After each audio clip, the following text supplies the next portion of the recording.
Hey everybody, I'm Yvonne Williams with Back to Earth Creations, and in this video I wanted to answer a question that I had gotten about how I compete in an oversaturated market.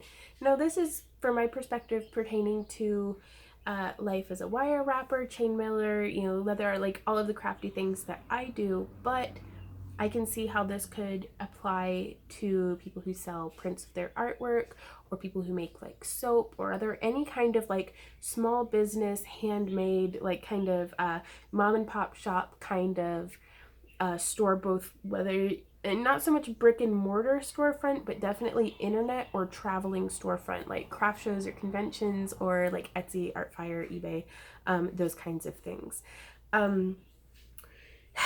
Back in 2008, when Randy and I started Back to Earth Creations and started going to craft shows and conventions, every single show, if it was a craft show, every aisle, every side of the walkway was jewelry, jewelry, jewelry, jewelry, soap, jewelry, jewelry, jewelry, jewelry, candles, jewelry, jewelry, jewelry, jewelry. Like if it's like an autumn time festival, there might be somebody selling like scarves and hats, but that was just the kind of the way we were introduced into it. It's like it was already an oversaturated market, and that can initially be very, very daunting to be like, oh my god, do they really need one more jewelry vendor?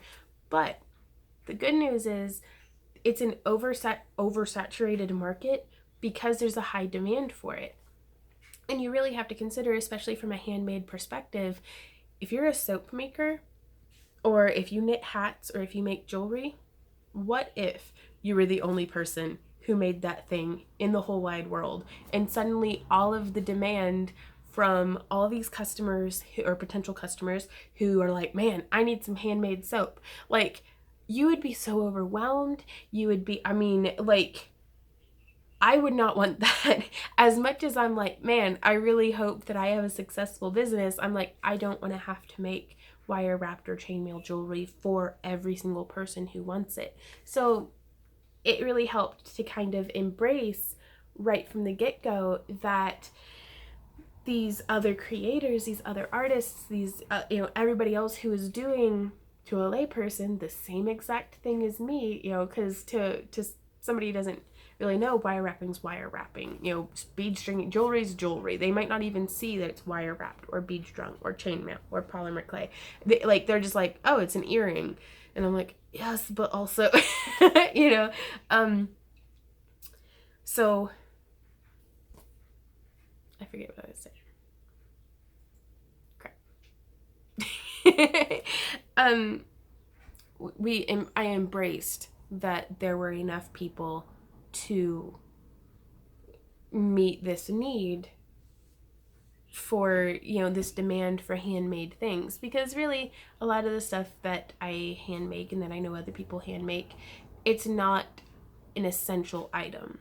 Nobody needs jewelry to keep their family fed. Nobody needs, handmade soap. Like, except for, I'm sure, in very rare cases, but it's a little bit of a luxury item. It's something that they could have just gotten Irish Spring the way they always do from the grocery store. But they're indulging in your product. And so I tried to make my focus on the, not even necessarily what we're selling, because that's less important than, it's, if it really were just about jewelry, they'd go to Zales, or they'd go to Walmart, or they'd go to like Claire's, or any kiosk of like mass produced jewelry in the mall, and they would buy it there. They are purchasing the experience of being at the event, of interacting with you as the artisan. There is a lot of value in that, so don't undersell yourself. It's people say that if you're one in a million, then there's like at least 6,000 other people out there just like you, who you're gonna click with, who you're gonna have the same interest set, and like all of that. And that's even if you're like super weird, like you're gonna meet other people who just resonate with you, and they're, oftentimes people who go to craft shows are looking for those kinds of experiences to interact with the artist. And then whenever they take home that wire wrapped necklace that you had made, or that really awesome hat with the flower on it that you made, or they're not just taking home that product, they're taking home that experience. And that's where the bulk of the value comes from in this, again, oversaturated market. And again, if you were the only person that people came to interact with, like, that's in no way sustainable. You're going to be overtaxing yourself. And so it's, instead of viewing everybody else with a jewelry booth or everybody else with an online store or, you know, something that is technically kind of the same thing as what you do, and like, instead of glaring at them and being like, you're the enemy, you're competition, like, embrace them as like, hey, we're in the same ship together, you know. Let's, you know, at least be nice to each other and kind of get past this. So the way that I've dealt with dealing with an oversaturated market was first addressing my own mindset in the way that I see the other vendors, and also that there's enough success out there for everyone. And this isn't just hippie speak. Like, I know y'all know I wear a lot of tie-dye and stuff, but this is not just hippie speak. There really is enough potential clients out there for everyone. So it's, you've got this. Even, you know, every day people are starting new businesses and everything. There's enough out there for everyone. It's not like only a few people can be talented artists, or only a few people can be successful YouTubers, or only a few people. It's, if you put in the work, if you put in the time, if you put in the, you know, kind of bobbing and weaving with what life is throwing at you and fine-tuning what you are doing to make it work for you, then you will have your success also. Someone else being successful is in no way going to be diminishing your success, even in an oversaturated market. So, and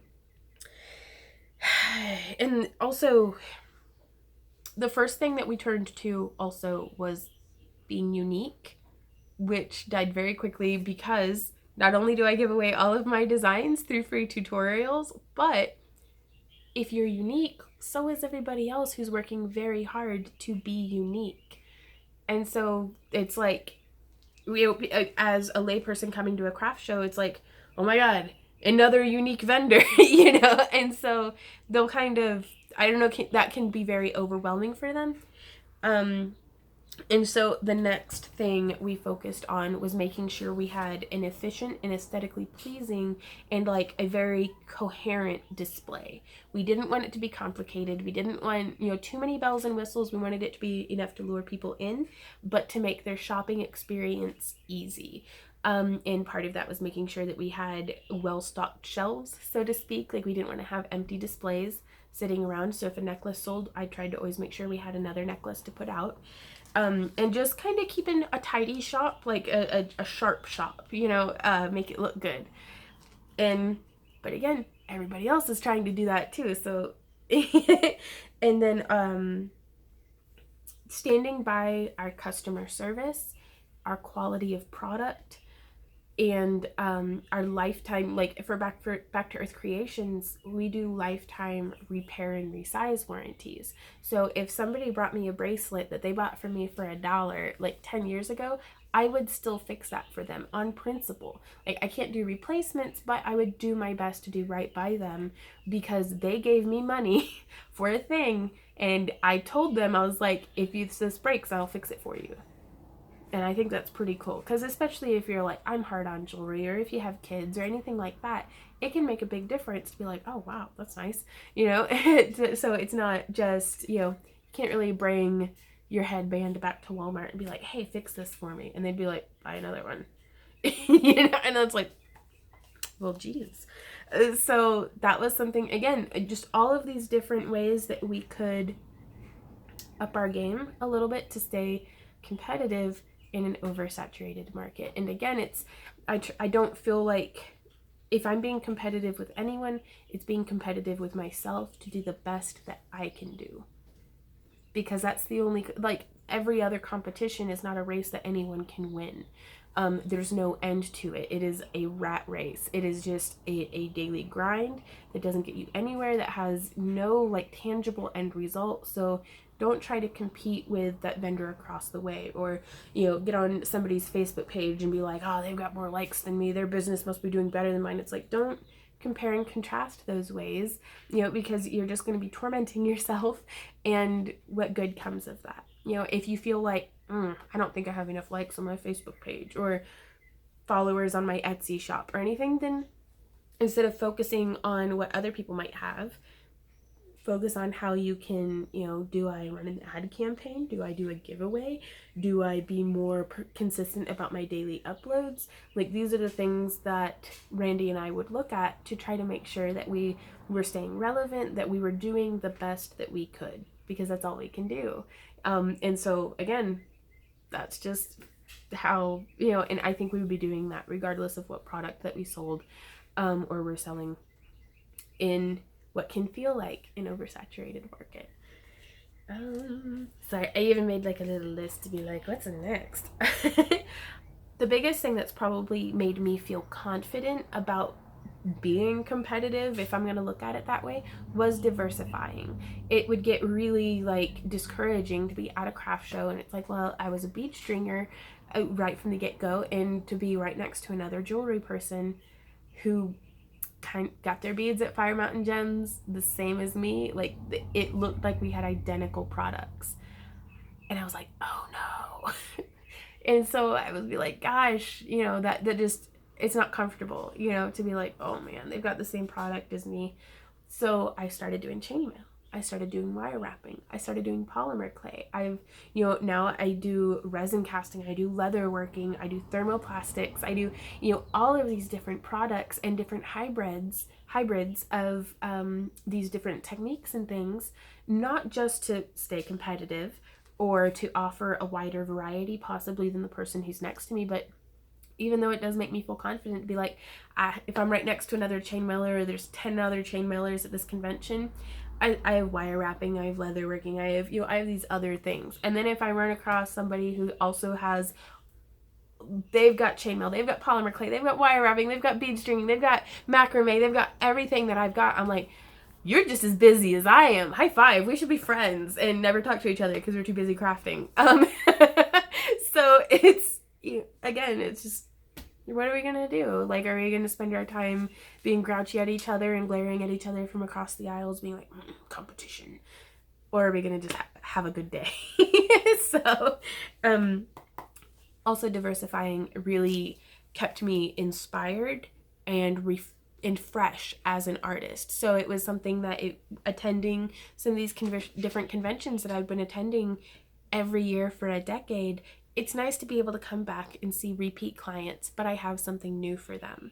That's why I started doing henna in the booth as well, is because sometimes people have bought all the jewelry that they feel like buying that day, but they might want a piece of my artwork on their body for a few weeks. And that's even at conventions where now we'll go and there'll be like, one or two other henna artists as well. You have your whole body as a canvas, and so people will come through and it's like they'll get like a design from me, a design from the next one over, and a design from the other one, and be like, look at all the henna that I have, as opposed to if any one of us as artists were like, yeah, don't get your stuff from them, that's no good, they've got poison in their henna, or it's like it is in no way beneficial to talk bad about other people's products, to look down your nose at other people's products or services that they're offering. And so I don't think that's the answer. Try it if you feel like you have to, but I highly recommend not doing it. Like, please don't be a jerk about other people's work if you can help it. Because it's just, it's a reflection on you more than it is a reflection on their work, is how I feel about that. But get to flip the page over. I think I talked a little bit about that scarcity mentality, feeling like there's only enough success for a few people, and if you don't get it, then you don't have it, and then what? And it's like, no, you make your own success. It's, for me, sometimes that involves changing my definition of being successful. It might not necessarily mean anymore going to a convention every weekend. It might mean finding a work-life balance and getting to stay home and tend my garden more. That doesn't have a whole lot to do. Sorry, I don't mean to ramble, but it's whenever you're faced with the oversaturated market, that's just one little facet of this whole lifestyle that it is to be an artist and to be a creator and to put yourself out there basically for sale. It is your artwork, but it's a part of you. It's just another facet. And so feeling like you have an oversaturated market can affect your feelings of success, can affect your confidence, can affect your creativity, which will lead you around to not feeling like you're doing your best in an oversaturated market. Also, long-term sustainable success does not come just from self-promotion. It doesn't come from being the best in this market, or being, or standing on top of the corpses of your crushed enemies. Like, that's not how I've made my business last successfully for over a decade now. That's not how you make friends networking on the show circuit and find out about, hey, this other craft show over here is pretty good. Like, we're keeping it on the down low, but I think you should try applying. You don't accomplish that by keeping yourself center stage all the time. I feel very strongly, and this is something that I'm trying to implement more because it feels so good, is don't just share the spotlight. Take that spotlight and point it at somebody else and be like, y'all, check out how awesome this person is. Like, I feel like my business Facebook page is way more interesting whenever I feature other artists' work than what it is if I'm just constantly, look at what I did today, look at what I did today, and another thing I did today. Like, if I showcase, guys, look at what this person did, and step off the stage and be like, hold them up and be like, guys, they did this, check it out. I feel I get better user engagement. I feel more interested and good about what I'm doing. Other people are like, man, thanks, Vaughn, that was pretty cool. Like, I didn't ask you to do that, I didn't pay you to do that or anything. And I'm like, I know, right? That was pretty neat. And I get inspired because other people have done that for me without me asking or without me paying for it. And I feel like, that just undermines the whole concept of an oversaturated market, is if we can be generous with what we have, because it costs me nothing. It's just a few clicks and stuff to share, to not just share the spotlight, but to put the spotlight on someone else on my platform, my business page, my YouTube channel that I've worked hard to establish, that, I can build this up and be like, help the people who have helped me, because I didn't do this alone. It wasn't just me and Randy. My YouTube has been as successful as it is because of you guys watching right now. So all of this that I feel like we do for each other undermines the whole concept of an oversaturated market, because oversaturated implies a scarcity, and I'm like, no, there's such an abundance here, and I think just the more we give, the more we get, and that's how I have coped with an oversaturated market. I really hope I haven't just been rambling. Yeah, I think that's everything. But if you guys have any questions, any comments, any ideas, I would love to hear from you. Please leave a comment down below. All the different links to my social media and Patreon and all of the ways that you can help our business to keep succeeding the way that y'all have. Links are down in the video description. We do giveaways every week now to our patrons, and all sorts of behind the scenes access and stuff. And if you would like to possibly be featured on one of my pages, you don't have to pay me. I'm just saying, like, I didn't want it to seem like, then go to Patreon. No, it's tag me. Let me know that you're there, because if it's not oversaturated, it's definitely an overstimulated market. There is so much stuff to see and experience and do online that I would like to be able to help draw attention to your work, and I would like you to be able to help me to do that by drawing my attention to your work. So be sure to tag me on Instagram or share it on my wall on Facebook, and be sure to include any links that you would like for me to link to. That way, I can kind of channel that where you would like it to go, whether it's your website or your personal Facebook or your business Facebook or whatever, or your Etsy store, or yeah. But thanks guys so much for hanging out with me during this video, and I really hope that I made some point somewhere. Okay. Until next time, y'all, happy crafting. Bye.